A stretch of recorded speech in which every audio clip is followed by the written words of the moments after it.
Welcome back to another episode of the Career Evolved podcast. And today we have our guest who's been really a key leader in the Career Evolved community, Bob Turner.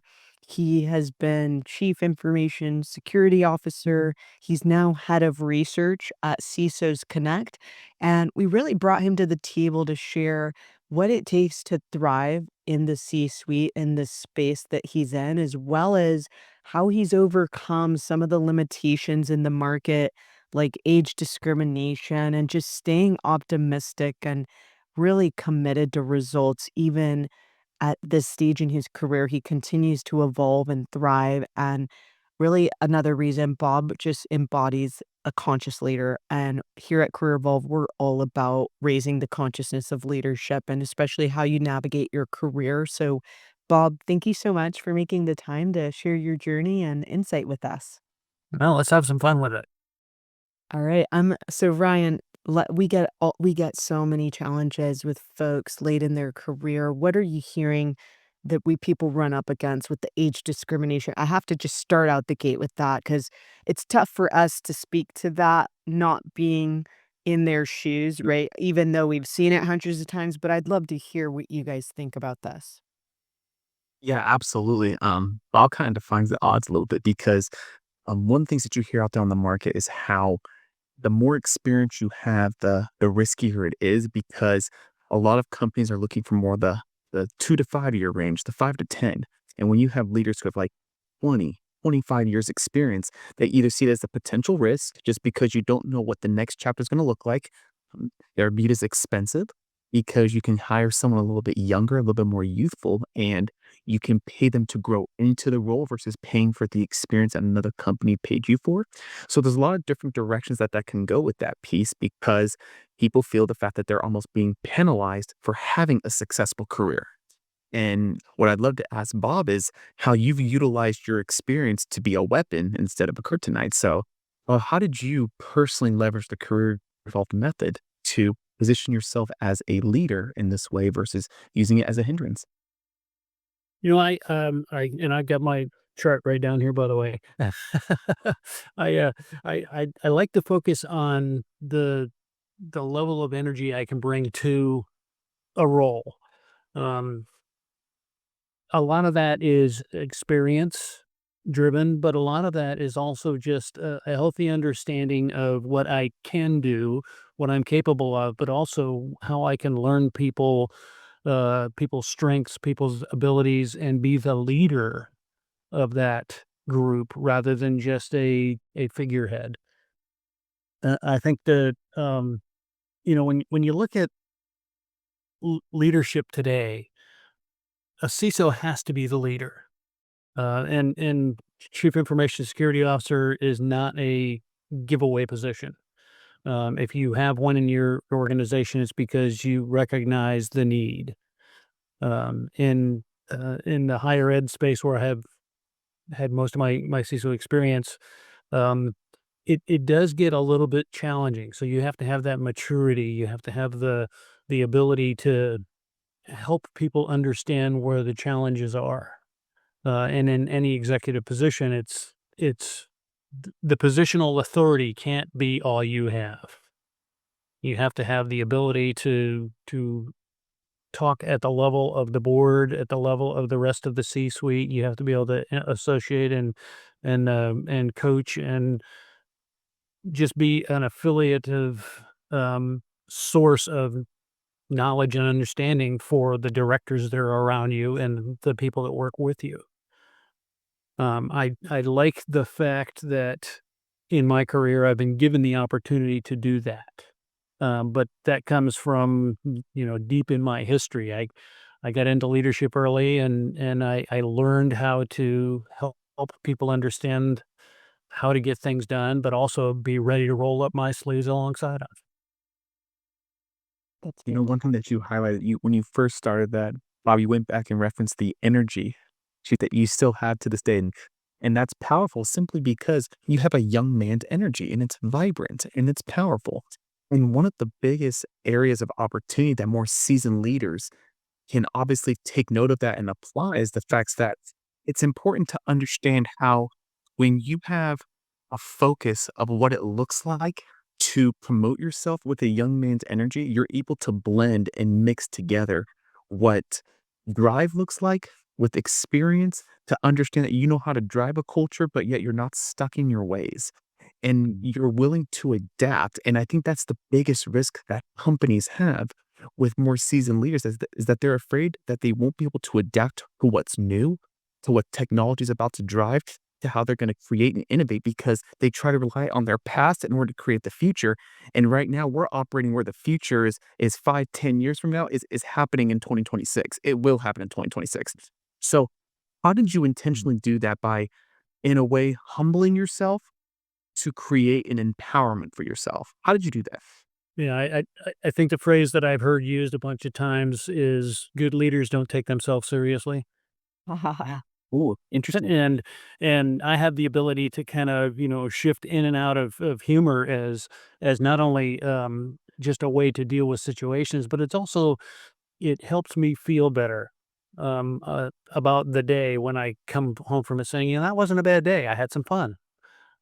And I think that may be a unique characteristic, but I think it's common amongst a lot of the better leaders is that when you bring what you have to the table, you want to utilize it.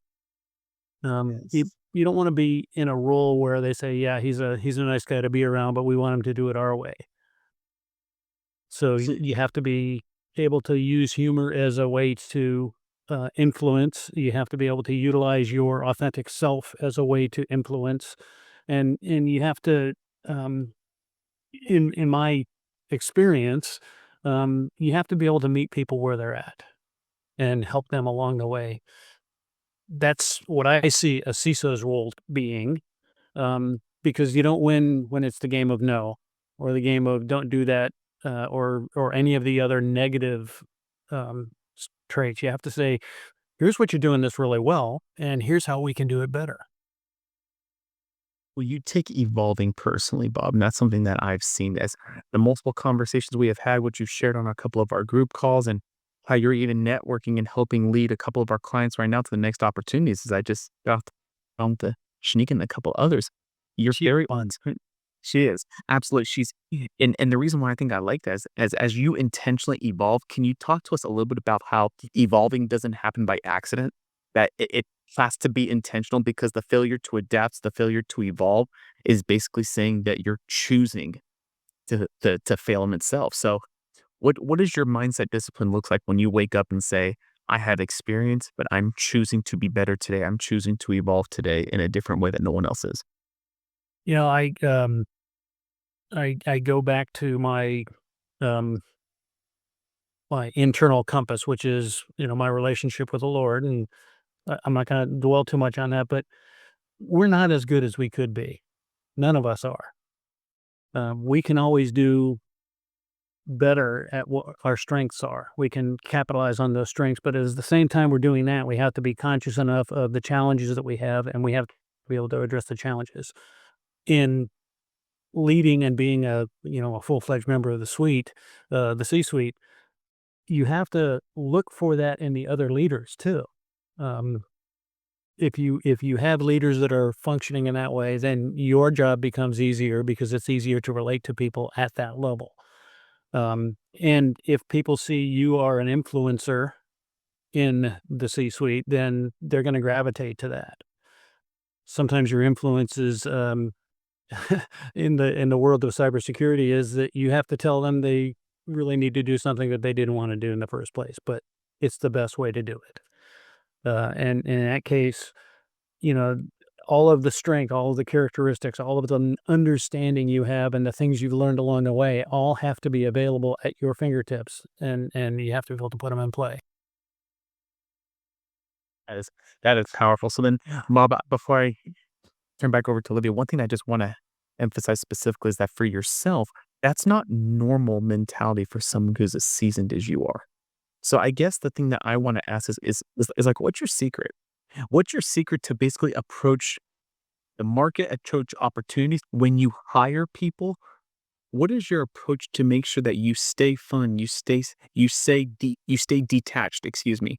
You stay focused on the big picture and you eliminate excuses of what you can't control. How do you do that?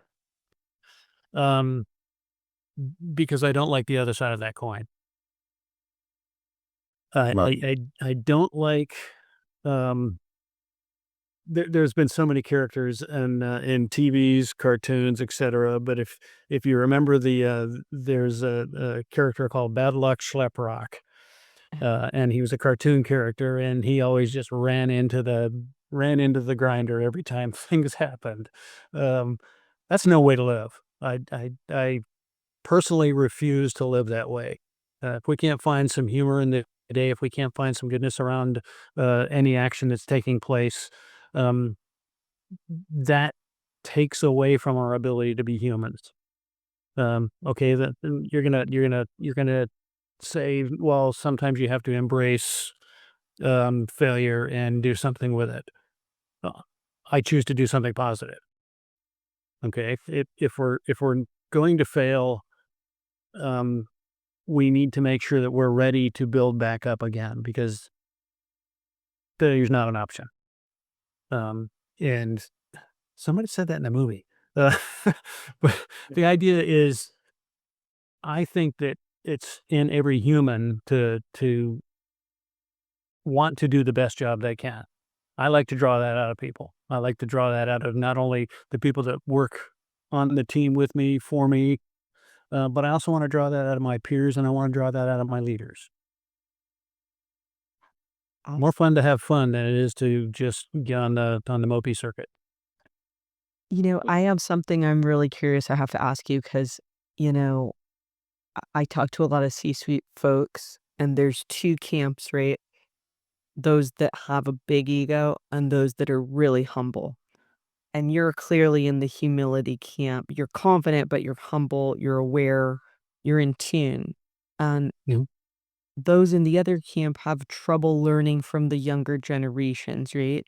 So tell me, why is it so hard for folks in the older generation to take counsel and advice from the younger generation, and how did you overcome that? Have you seen the complexity of cybersecurity lately? Oh, I, I have been in the room where I thought I knew what was going on, and then they start talking. And they start talking at the level of detail that I know, but I don't know as comfortably as some others do. So why don't I listen to them? Because it would be foolish to not listen to them. And I like the opportunity that it takes to be able to compliment and uplift what they know, and give them that reward from the C level, that says, "Yeah, he noticed what we did. He approves of it. He thinks it's great." Especially if I'm being authentic and doing that, because don't praise where praise doesn't exist. Don't say happy words just to say happy words. I mean, make sure that you're having impact. Um, I know that the easiest thing to spot in a room is a phony because they're talking about things that they have no clue talking about, or they're they're not being authentic in their response, especially if it's uplifting and praiseworthy. You have to be authentic. mhm. I am impressed by a lot of people, and I let them know that. That's fantastic, and I think that's what serves your evolution is being open to receive input, knowledge, insight from every person, right? That's Sure. fantastic. So I think I'm the quality leader, though, is the one that will take the um, less than perfect feedback and utilize it and improve because of it. Absolutely. So, Bob, let me ask you this from someone who's been at your level, who's still at your level, and you've seen a lot in your career. If there was two different groups, you have the up and comers and you have the current experience, and maybe 30, 35 years. If you had to give advice to the younger generation and advice to the more experienced generation on how to land that next role, how to become C-suite, let's start with the next, if with the younger generation, what would that advice be? Um, study, study hard, study the right things, listen carefully, all of those learning behaviors. Um, if you're 22 and going after a CISO job, it better be in like a 4-person company. If you have been if you've had the opportunity to grow in your profession, take that as an honor. I mean, you have the ability to grow. You've learned new things along the way. You've put those new learnings to use. You've done things that are good along the way. That all adds to your experience. It's kind of like the wrapping the yarn up into a ball. It starts out small and it's a little difficult to handle, but eventually you get to the point where it's just an automatic movement, and your knowledge keeps growing, and um, you've got the ability to put all of that to work. And it's kind of fun to play with yarn. Yeah. No, absolutely. So study, read, study, do your homework to prepare. I love that. Always stay a student, always stay a disciple. That's powerful. So now let's transition to more of the more experienced individuals, the ones Mm. who may be on the market right now saying, I'm ready for C-suite. Maybe I deserve C-suite, and they feel like they can't really crack that C-suite code. They feel like their experience is being used as a hindrance. What would you tell them in order to break the glass ceiling? Um, Look at the entire plate. Don't just look at the dessert. Don't just look at the good tasting stuff on the plate. Look at the entire plate. You have to have the ability in the C-suite to understand the things that are beneficial, the things that are going to be good for the company, but also to avoid or manage the risk that is involved in things that are not so good. Um, uh, my my parents used to be marveled at the way that I could hide the vegetables that I didn't want to eat. You can't hide them for long. They're there. You've got to take that in. You've got to be able to address the situations that come up. I look at people that have the fear of failure in the C-suite, failure in the boardroom, failure in the conduct of their work. That's unhealthy. Um, you should not make mistakes all the time, but what you should do is you say, "Ooh, that didn't go as well as I thought it would. How can I do better next time?" And learn from that and grow with that. If you're not constantly growing, then you're stagnant. If you're stagnant, it's time to retire.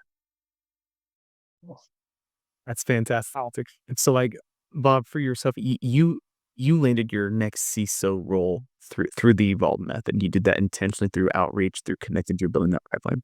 It's just when you were, during your time at Career Evolve specifically, what would you say is your biggest takeaways from someone at your level, to your experience? What do you still hold with you now after you're serving and leading in that capacity?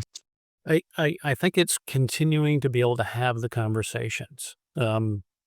What I do in mentoring is intent to keep me sharp and understanding how an executive thinks, and to help others come along to gain that knowledge. Um, I think that in the understanding of how you should act as a C-suite member, you should be you. You shouldn't be some C-suite member that you've seen be successful and try to emulate them. You should be you and be you um, to the best of your ability. So that's where the study comes in. That's where engaging in the energy that's available to you. It is making sure that you have allies that you can trust and that will confide in you and tell you, hey, that didn't go so well, did it? And learn from that. You also have to be able to praise where it's necessary.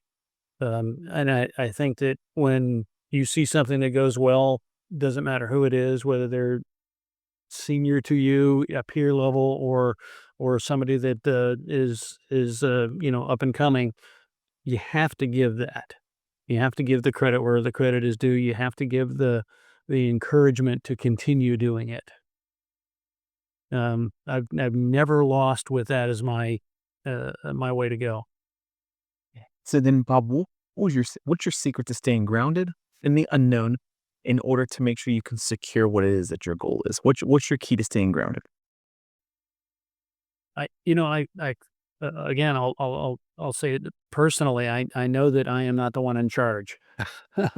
So keeping grounded in your faith, your background, your skills, your abilities, is paramount. But the other part of it is just be kind.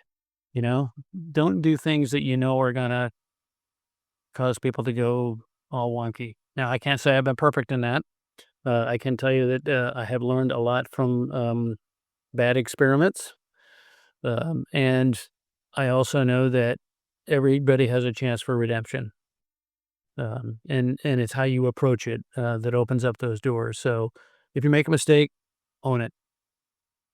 Figure out what went wrong and fix it.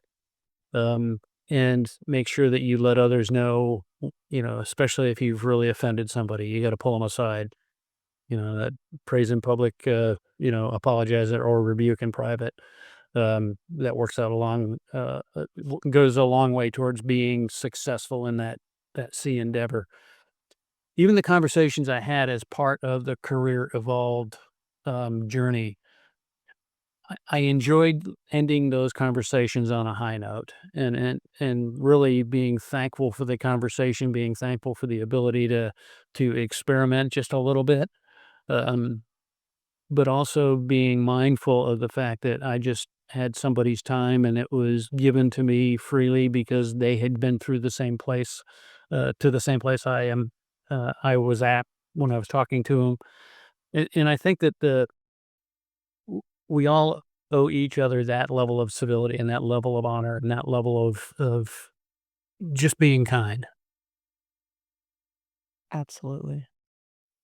And say it Well, better. I just want to say thank you for just all the mentorship and guidance you continue to offer to this community. And I think that a lot of folks are a little bit in that more cynical mindset of no one wants to help me. Why would they talk to me? And those are some low level mindset beliefs with folks that maybe don't have the same faith and trust that you do in yourself and your skills. But I would be curious, being in one of the toughest job markets in the last decade I've been doing this, like, what are you seeing? What hope can you give to the folks listening about the future?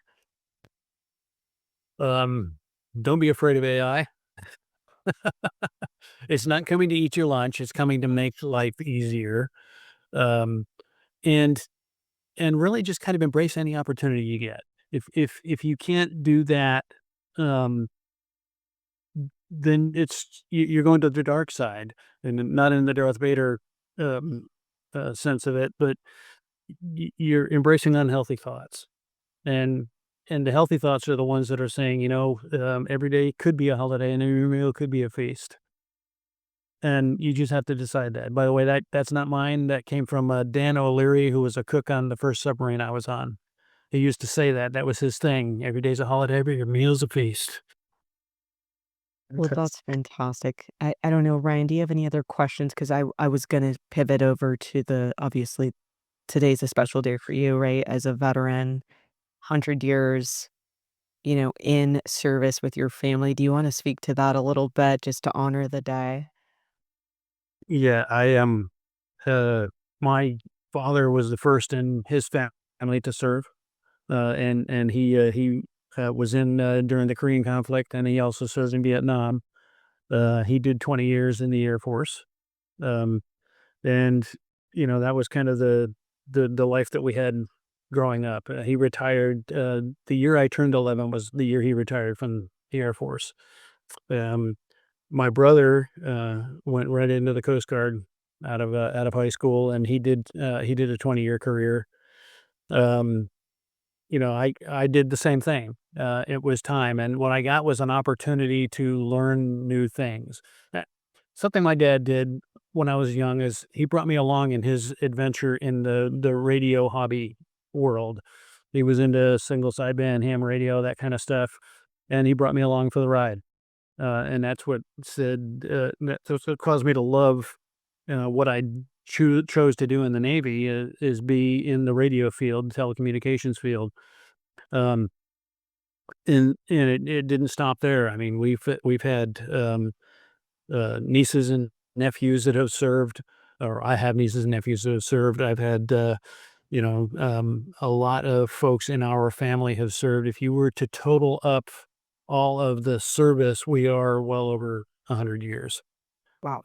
And we still have a couple that are currently serving. I have a niece whose husband is in the U.S. Army. He's a chaplain in the Army, but he started out in the Marine Corps working on helicopters. So he's in it for the haul. I have other folks that are part of the family who have served in the the desert storm era, served in the Iran, Iraq, or I'm sorry, Afghanistan theaters, and people who are maybe just a little bit rougher for the experience. And those are the ones that we want to make sure that we rally around on Veterans Day, especially. And I think that, not wanting to get too political of it, anything we can do for those who serve, those who write that check consciously and say, I'm gonna give you all I have up to and including my life. Mhm. And I think that if we continue to honor those people, whether we were in uniform or not, we're doing the right thing. And then, let's let the web go out just another rung out, and that's for the people who are fire, EMS, police, the people that are the helpers.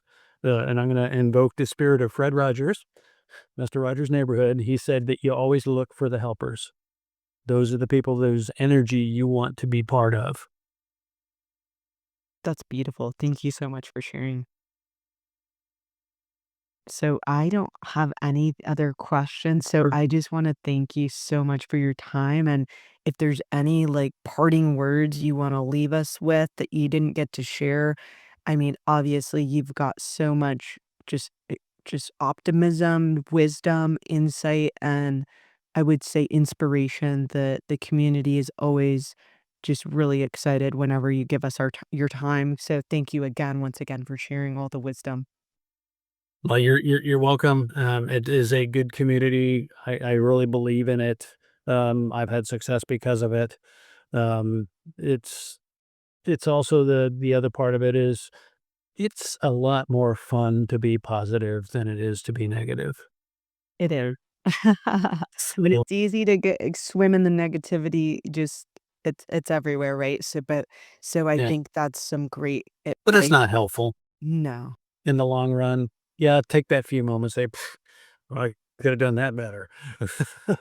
But pick yourself up, move forward. Find somebody who's going to do what I like to do, and that's encourage. Find somebody who's going to give you a different view on things. Um, I happen to marry one, and she helps keep me grounded. But it's also the people around you in your circle. We all have that network of friends that will help us out and say, here's something you might not have thought about. Listen to them. Fantastic. Those are great words, Right. and again, thank you, and we're really thrilled to have you in the community and appreciate all the time. Whenever you need me. Thank you, Bob.